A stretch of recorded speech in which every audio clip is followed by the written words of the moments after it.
On Rotten Tomatoes, the critics and users agree 93% across the board for The Mandalorian. An audience rating of 4.8 stars out of 5 on Google. Metacritic has a 70 critic score and an 8.4 user score. The Mandalorian doesn't have nearly as many opponents as the films do. Why is that?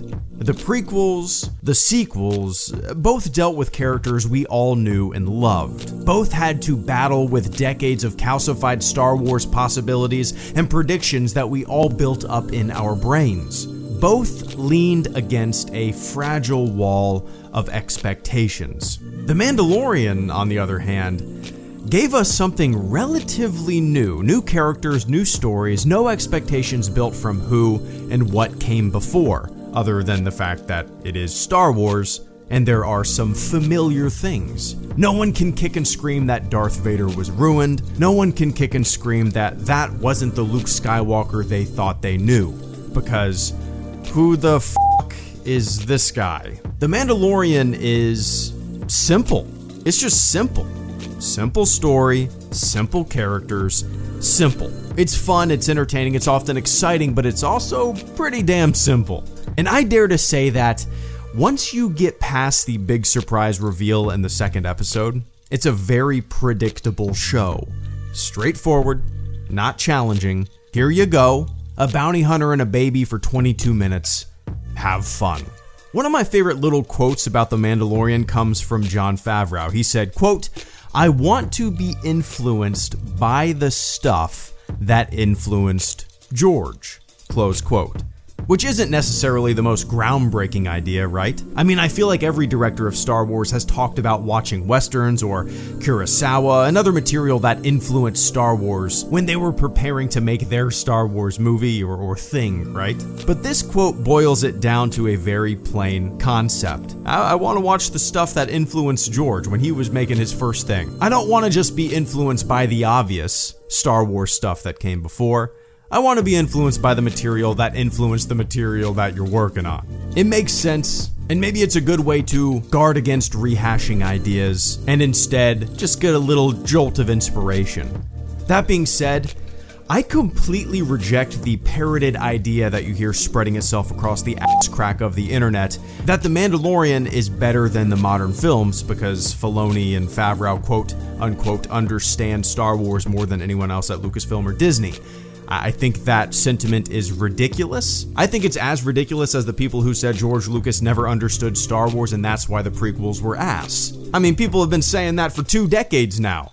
I'm sure I said stupid shit like that in the past too. But it is a nothing argument. It starts from a place that is solely dictated by the fact that someone made a thing that you liked or disliked more than another thing, which is the story of the world's reaction to new Star Wars material in a nutshell, going back decades. Filoni and Favreau understand Star Wars more than anyone else? Okay, what the hell does that even mean? Isn't everyone's Star Wars different? Doesn't everyone interpret or take away something different when they watch a Star Wars movie? Does everything need to be like The Mandalorian? Does everything need to be simple? Does everything need to be exactly like what came before? If every piece of Star Wars was like The Mandalorian, or was required to fit inside of a neatly defined box, you don't think that shit would get boring fast? I keep saying that I want Star Wars to get super weird, and that is more true now than ever. I want some weird shit. I want them to make some genre films. I want some detective stories. I want some stuff like that, right?